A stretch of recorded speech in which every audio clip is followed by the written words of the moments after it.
Selamat siang para peserta webinar. Sebelum saya memulai acara webinar ini, saya akan menginformasikan kepada kalian semua untuk mengaktifkan videonya dan mematikan audionya agar acara berjalan dengan lancar. Bismillahirrahmanirrahim. Assalamualaikum warahmatullahi wabarakatuh. Waalaikumsalam warahmatullahi wabarakatuh. Selamat siang, salam sejahtera bagi kita semua. Bagaimana kabar semuanya? Insya Allah pada sehat. Alhamdulillah. Saya ucapkan selamat datang dan bergabung di acara webinar ini. Yang terhormat Ibu Nela Widyastuti, SOS MIKOM, selaku dosen pengampu mata kuliah Public Speaking, dan pembicara kita yaitu Teh Dina Rahayu, Teh Elisa Siti Nurasanah, dan Teh Narita Apriani Sapitri, serta para peserta webinar yang sudah hadir pada kesempatan hari ini. Dengan penuh semangat, saya Ima Sonia Marcella, selaku MC, pada hari ini akan memandu acara webinar hingga selesai nanti. Puji dan syukur marilah kita panjatkan kehadiran Allah Subhanahu wa Ta'ala yang mana telah memberikan rahmat dan karunia-Nya sehingga kita dapat berkumpul dalam acara webinar hari ini yang bertema pengaruh buruk insomnia. Baik, saya akan membacakan susunan acara hari ini. Yang pertama, pembukaan. Selanjutnya ada pemaparan materi. Pertama tentang apa itu insomnia dan jenis insomnia oleh Teh Dina Rahayu. Lalu pemaparan materi kedua tentang gejala dan pengaruh insomnia oleh Teh Elisa Siti Nurasana. Selanjutnya pemaparan materi ketiga tentang penyebab dan cara mengatasi insomnia oleh Teh Narita Sapitri. Lalu ada diskusi tanya jawab serta penutupan. Webinar akan berlangsung selama 30 menit ke depan. Setiap pembicara memiliki durasi waktu 10 menit untuk pemaparan materinya. Dan untuk para peserta webinar yang ingin bertanya, bisa di akhir pemaparan materi dari ketiga pembicara kita. Jika ada yang ingin bertanya, langsung saja aktifkan video dan audionya, ataupun bisa ketik pertanyaan di chat room. Sebelum memulai materi, saya ingin mengingatkan kepada kita semua untuk selalu melakukan prokes agar terhindar dari COVID-19. Untuk mempersingkat waktu, langsung saja pembicara pertama kita yaitu Teh Dina Rahayu, mahasiswi Ilmu Komunikasi Arts University, yang akan menjelaskan apa itu insomnia dan jenis insomnia. Kepada Teh Dinar, saya persilahkan. Baik, terima kasih kepada Ima Sonia. Dan sebelumnya terima kasih kepada Ibu Nela selaku dosen pengampu public speaking. Dan terima kasih juga kepada teman-teman yang sudah hadir di acara webinar kali ini. Perkenalkan, nama saya Dina Rahayu, biasanya saya dipanggil Dina. Saya adalah seorang mahasiswa dari Arts University, jurusan Ilmu Komunikasi. Di sini saya akan menjelaskan tentang apa itu insomnia dan jenis-jenis insomnia. Bagi sebagian orang, pasti sudah tidak asing lagi dengan insomnia. Bahkan, kalian sendiri mungkin pernah mengalaminya, sering mengalaminya. Next. Nah, insomnia adalah suatu gangguan tidur yang ditandai dengan kesulitan memulai tidur atau mempertahankan tidur.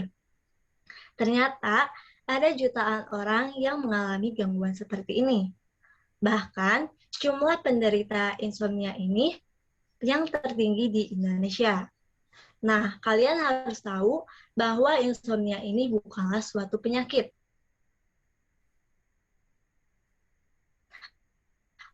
Yang menyebabkan berbagai masalah kesehatan. Next.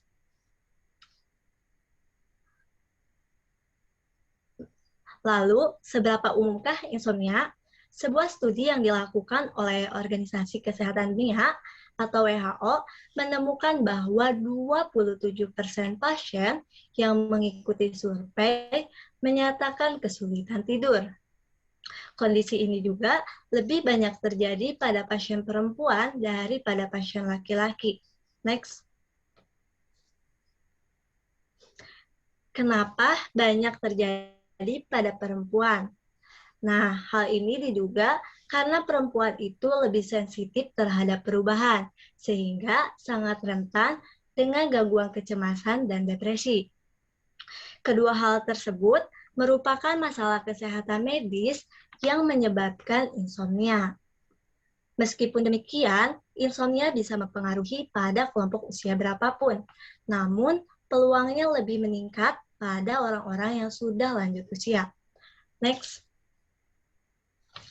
Selanjutnya yaitu ada jenis-jenis insomnia.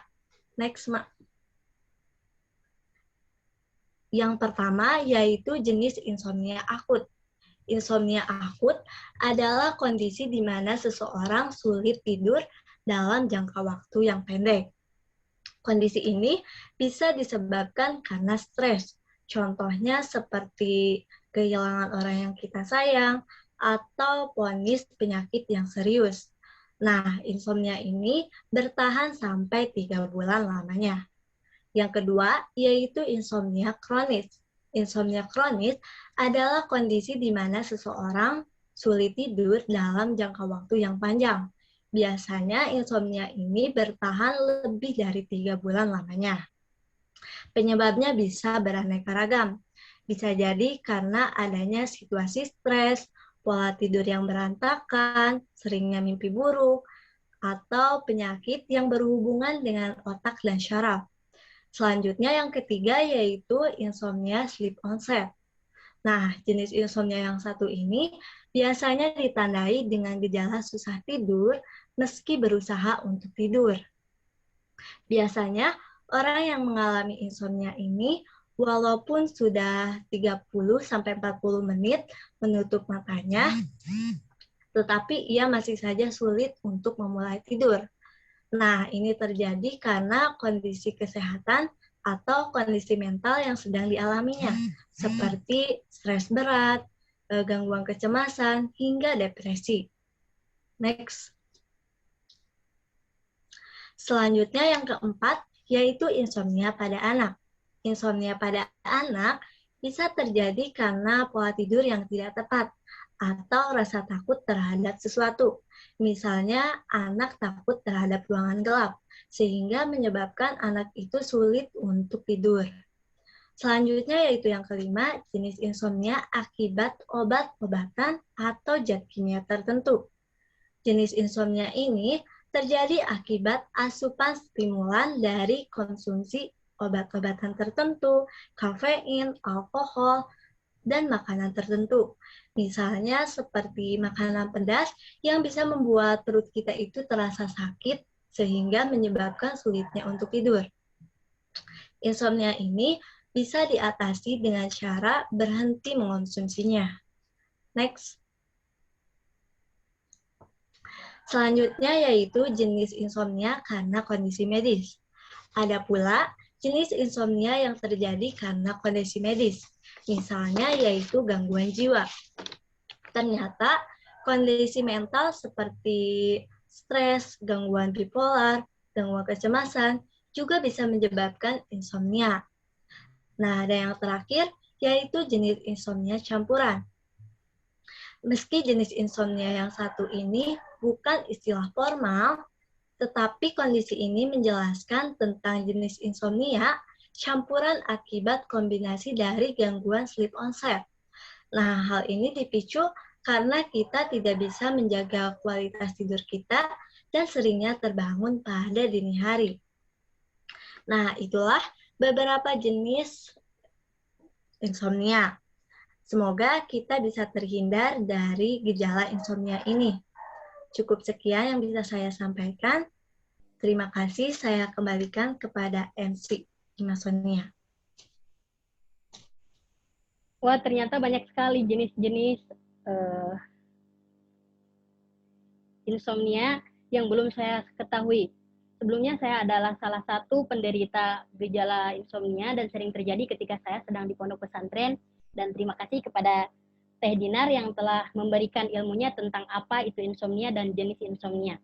Selanjutnya pemateri yang kedua kita yaitu Teh Elisa Siti Nur Hasanah, mahasiswi Ilmu Komunikasi Arts University yang akan menjelaskan tentang gejala dan pengaruh insomnia. Kepada Teh Elisa, saya persilahkan.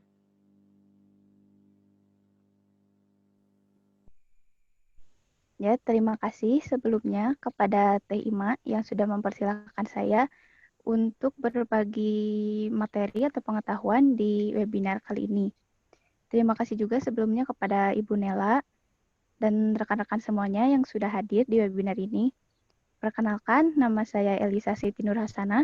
Saya seorang mahasiswi di jurusan Ilmu Komunikasi Ars University. Pada kesempatan kali ini, saya akan menyampaikan tentang gejala dan dampak insomnia. Kita harus mengetahui gejala insomnia itu seperti apa, agar kita bisa melakukan pencegahan sebelumnya agar insomnia itu tidak terjadi atau tidak terjadi secara berkepanjangan. Karena jika insomnia itu sudah terjadi kepada seseorang, hal itu akan sangat berpengaruh kepada kehidupan atau kegiatan, bahkan bisa membahayakan kesehatan tubuh manusia. Berikut akan saya paparkan apa saja yang menjadi gejala insomnia itu. Di next PPT-nya. Yang pertama, ada kesulitan untuk tidur atau kesulitan untuk tidur nyenyak. Hal ini bisa berlangsung sepanjang malam dalam tempo yang berhari-hari.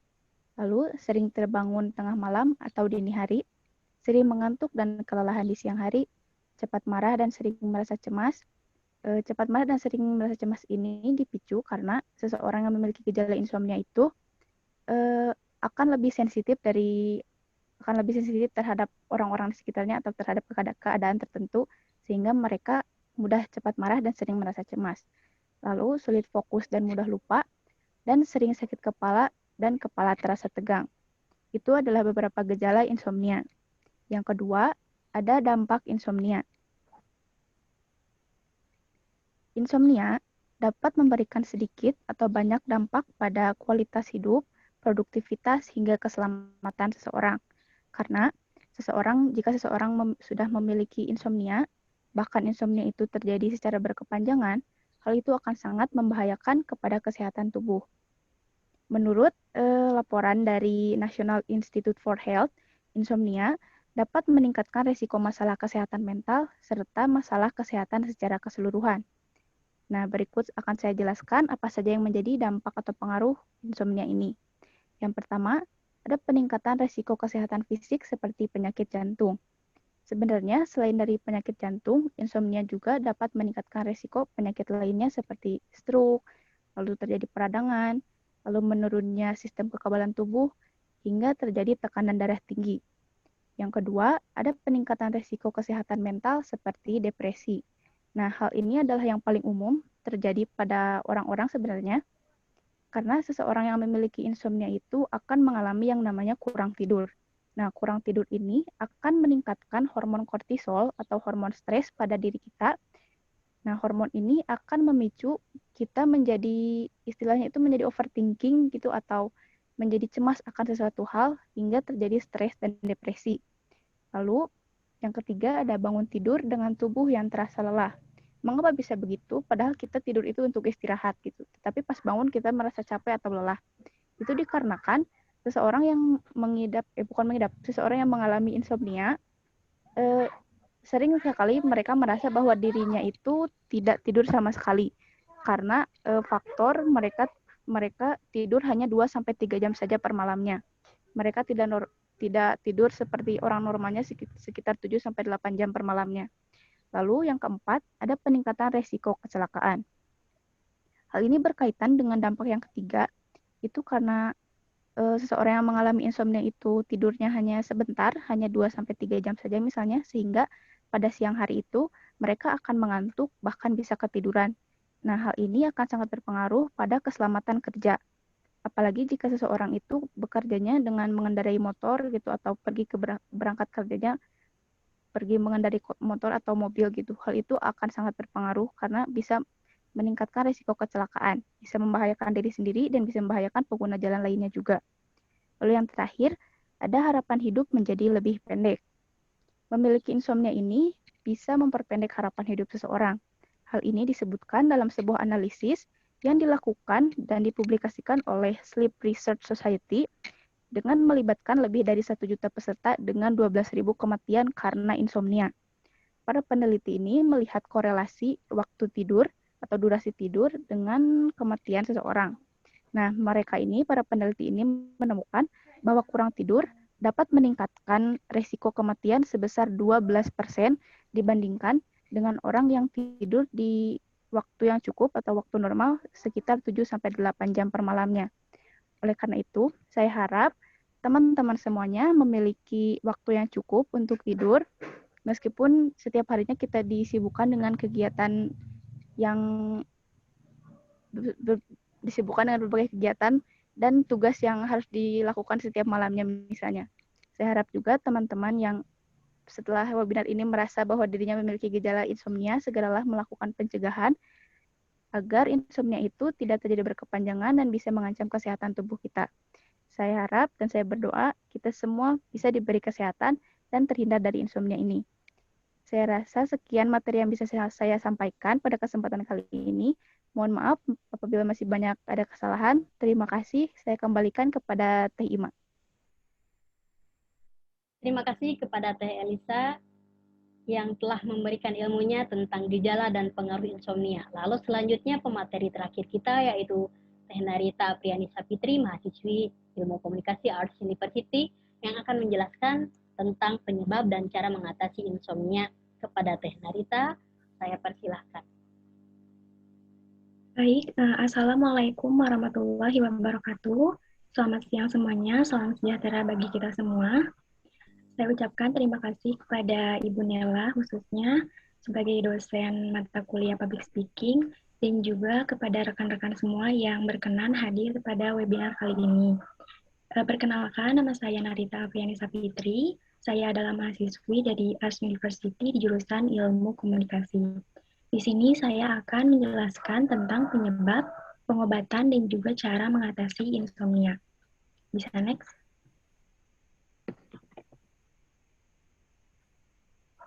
Yang pertama adalah penyebab dari insomnia. Ada dua faktor yang menyebabkan seseorang itu mengidap insomnia.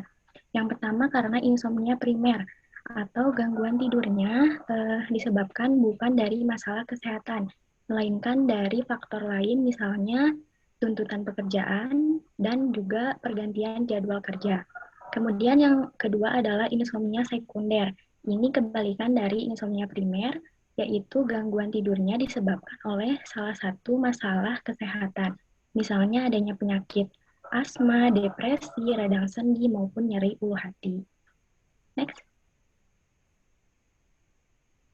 Kemudian di sini ada beberapa faktor pemicu insomnia. Yang pertama adalah stres, misalnya stres karena kehilangan pekerjaan, stres karena perceraian, stres karena kematian, dan juga yang lainnya. Kemudian karena faktor penyakit tertentu, bisa penyakit yang memang sudah diderita sejak lama ataupun faktor eksternal atau faktor luar, misalnya karena terjadinya kecelakaan. Kemudian faktor lingkungan, seperti lingkungannya sangat bising, kemudian cahaya di suatu ruangannya terlalu terang, dan juga suhu yang terlalu ekstrim, bisa terlalu dingin atau terlalu panas.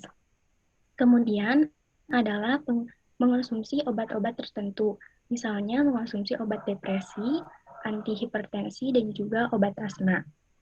Yang selanjutnya adalah jadwal tidur terganggu. Misalnya, sebagai contoh, mahasiswa yang mengerjakan tugasnya mepet deadline, biasanya akan mengharuskan mereka begadang ataupun sampai tidak tidur. Kemudian ada depresi atau gangguan cemas. Yang terakhir adalah mengonsumsi kafein, nikotin, dan juga alkohol. Next.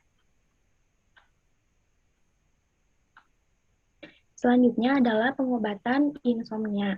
Ada 5 pengobatan yang bisa dijadikan alternatif.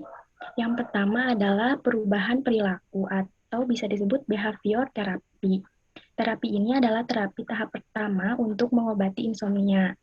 Terapi ini bisa dilakukan dengan membuat kebiasaan tidur yang baik, misalnya membuat jadwal tidur teratur, membatasi aktivitas yang membuat penderita insomnia itu tetap terjaga di malam hari, dan juga menciptakan lingkungan tempat tidur yang nyaman, misalnya menyalakan lilin aromaterapi. Kemudian yang kedua adalah Cognitive Behavioral Therapy. Terapi ini membantu para penderita insomnia itu untuk mengontrol dan juga mengeliminasi pikiran-pikiran negatif atau overthinking. Kemudian, yang ketiga adalah teknik relaksasi. Teknik ini bisa dilakukan dengan latihan pernapasan untuk mengurangi gangguan cemas. Yang keempat adalah stimulus kontrol terapi. Artinya, terapi ini bertujuan untuk membatasi aktivitas di tempat tidur. Jadi, ditekankan kepada penderita insomnia bahwa tempat tidur itu hanya untuk tidur, bukan untuk aktivitas lain seperti membaca, menonton TV, bekerja, maupun makan. Kemudian yang terakhir adalah pemberian obat-obatan. Ini adalah tahap terakhir apabila pengobatan dengan terapi tidak berhasil. Biasanya akan diberikan obat tidur oleh dokter. Tetapi dokter juga tidak menyarankan mengonsumsi obat tidur secara atau dalam jangka waktu yang panjang karena bisa mempengaruhi kesehatan tubuh. Next. Yang selanjutnya adalah cara mengatasi insomnia. Yang pertama, cobalah untuk tidur pada waktu yang sama setiap malamnya dan juga bangun pada waktu yang sama setiap paginya. Misalnya tidur pada jam 10 malam dan juga bangun pada jam 4 pagi. Kemudian cobalah untuk tidak tidur siang. Karena kalau tidur siang otomatis di malam hari akan kesulitan untuk mengantuk. Kemudian hindari penggunaan ponsel atau perangkat bacaan terlalu lama seperti membaca e-book ataupun sejenisnya. Ini akan membuat lebih kesulitan untuk tertidur. Kemudian olahraga teratur. Disarankan olahraga ini dilakukan di pagi hari, namun bisa juga dilakukan minimal 4 jam sebelum tidur. Jangan dilakukan di waktu-waktu mendekati tidur, misalnya 10 menit maupun 15 menit, karena ini akan mempengaruhi atau mengganggu kualitas tidur. Kemudian, hindari mengkonsumsi kafein, nikotin, dan juga alkohol, terutama pada sore hari dan malam hari. Selanjutnya, buatlah diri kita terpapar sinar matahari pada sore hari atau berjemur di sore hari. Namun,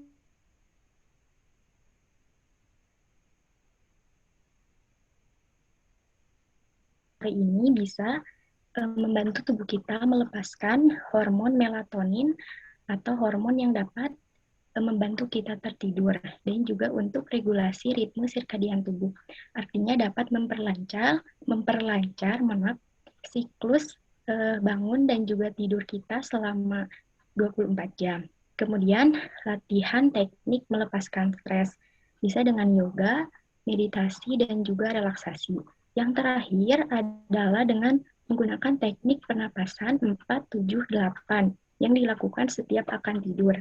Ini artinya 4 detik kita menarik napas, 7 detik kita menahan napas, dan 8 detik kita menghembuskan napas. Ini dilakukan 3 kali menjelang tidur, yang akan membuat tubuh kita rileks sehingga memunculkan rasa kantuk. Mungkin itu saja yang bisa saya sampaikan terkait penyebab, pengobatan, dan juga cara mengatasi insomnia. Semoga kita semua dapat terhindar dari insomnia. Mohon maaf apabila dalam penyampaiannya masih banyak kekurangan. Terima kasih atas perhatiannya. Wassalamualaikum warahmatullahi wabarakatuh. Saya kembalikan kepada MC Imas Sonia. Baik, terima kasih kepada Teh Narita yang telah memberikan ilmunya tentang penyebab dan cara mengatasi insomnia.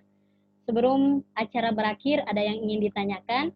Bila ada, bisa langsung dinyalakan audionya atau melalui chat room, dan jangan lupa untuk memperkenalkan diri terlebih dahulu. Ini dari Teh Dea.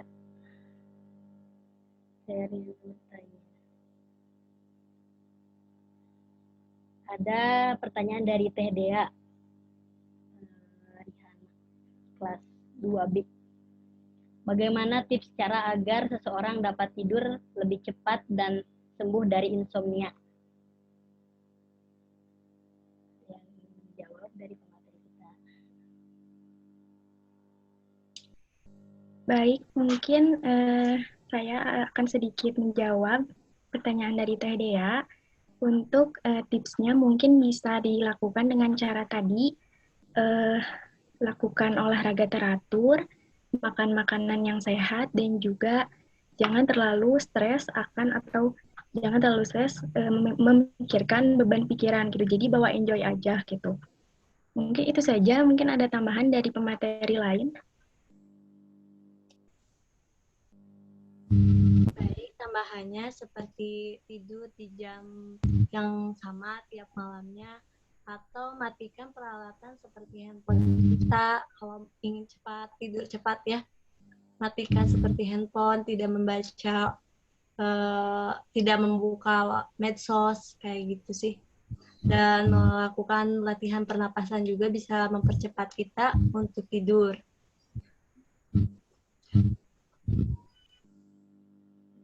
Baik, ada yang ingin bertanya lagi? Mulai izin bertanya, mungkin. Ya, silakan. Oke, perkenalkan nama saya Muhammad Adit Suhud, saya dari kelas 2C ya. Jadi ya hitung sekalian sedikit curhat aja. Jadi saya tuh udah sekitar 1 tahun lah gitu, jadi susah tidur banget gitu. Biasanya kalau tidur tuh di atas jam 1 atau mungkin jam 2 gitu. Itu kan berarti kan masuknya udah ke tingkat kronis ya, soalnya udah lebih dari 3 bulan juga gitu kan. Saya juga udah pernah mencoba beberapa terapi-terapi gitu kayak yang barusan disebutin gitu kayak kognitif dan gitu-gitu, tapi itu efeknya itu tidak lama gitu. Jadi hanya untuk sesaat saja ketika saya mencoba terapi yang ini juga begitu. Terus saya juga kan udah pernah mencoba tidur di jam yang sama, bangun di jam yang sama tadi itu. Saya pernah mencoba tidur jam 10 dan untuk bangunnya jam 6 pagi. Tapi tetap itu meskipun saya tidak memegang HP, tidak memegang buku, tidak memegang apapun, saya hanya tidur menutup mata. Biasanya saya tidak sadar itu saya sudah terbangun sampai jam 1 pagi gitu. Dan bangunnya itu tetap jam 6 gitu. Nah, itu gimana kira-kira gitu penyelesaiannya? Terima kasih.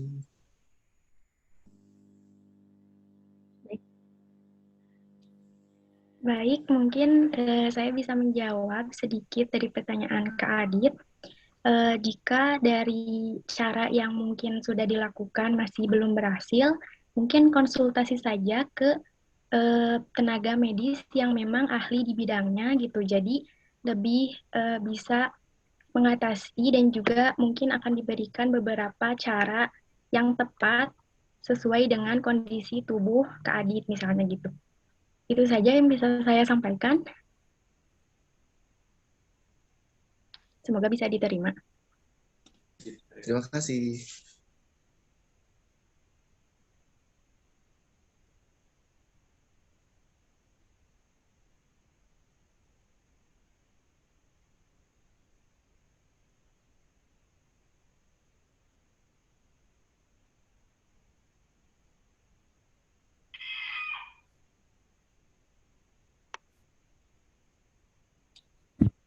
Oh iya, ada yang bertanya.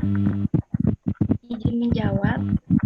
Untuk Kang Saiful, apakah dengan mendengarkan musik relaksasi berpengaruh kita untuk cepat tidur?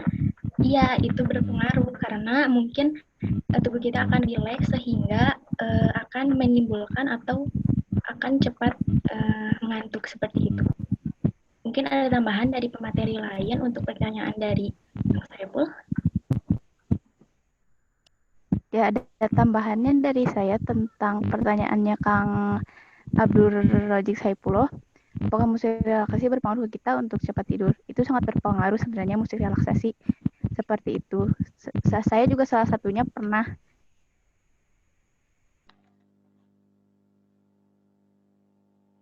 relaksasi untuk tidur, misalnya dengan menggunakan headset atau menggunakan apapun, earphone atau apapun itu, karena itu jika digunakan semalaman itu juga bisa mempengaruhi terhadap pendengaran kita. Takutnya malah nanti insomnia kita sembuh, tapi pendengaran kita gitu yang sakit. Gak boleh sampai kayak gitu. Jadi kalau mau pakai musik relaksasi gitu untuk tidur, kayak nyarinya itu kan biasanya di YouTube ada sampai 2 jam atau 3 jam gitu. Nah, nyarinya itu kayak sampai yang 15 menit gitu atau 20 menit, jadi nanti dia mati sendiri gitu kan, jadi gak berkelanjutan juga musiknya gitu. Terima kasih. Ini satu lagi, ada yang bertanya, bagaimana sih cara yang cepat dan tepat untuk mengatasi insomnia?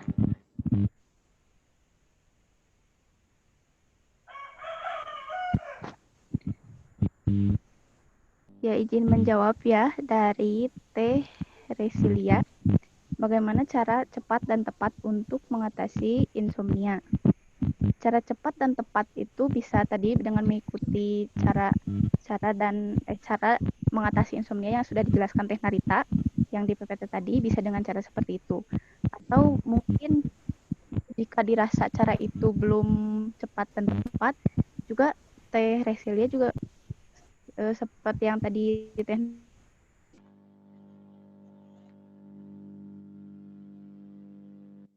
itu, bagaimana cara agar saya bisa sembuh gitu, agar insomnia ini tidak mengganggu gitu. Sebenarnya yang dijelaskan Teh Narita itu sebenarnya seperti untuk cara untuk melakukannya dari diri kita sendiri gitu. Kecuali jika hal itu memang sudah tidak efektif lagi dengan cara yang kita buat sendiri, kita bisa ke ahlinya gitu, ke dokter seperti itu. Terima kasih.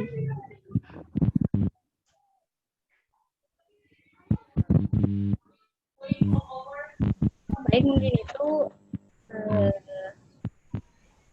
pertanyaan yang terakhir dari Teh Nabila ya.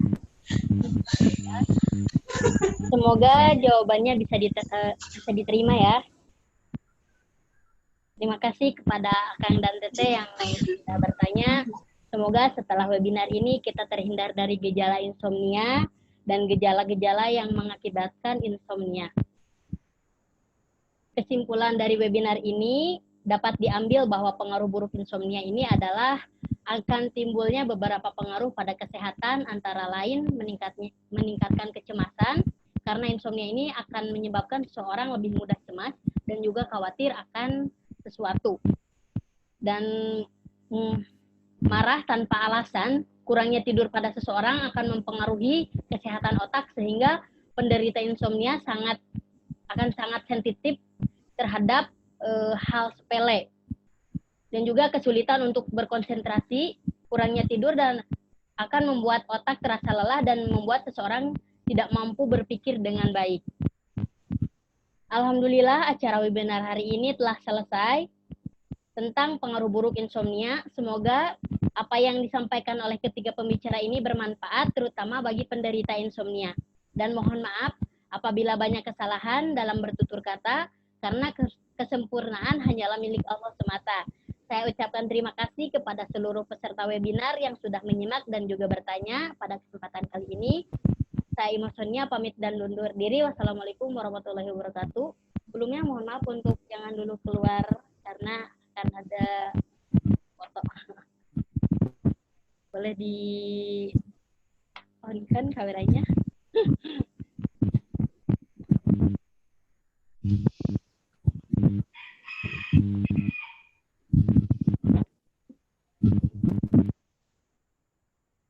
Yang lain boleh di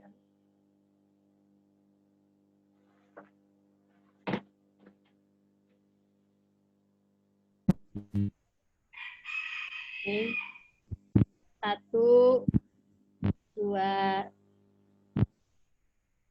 Baik, sudah. Terima kasih kepada semuanya. Mohon maaf apabila banyak kesalahan. Assalamualaikum warahmatullahi wabarakatuh.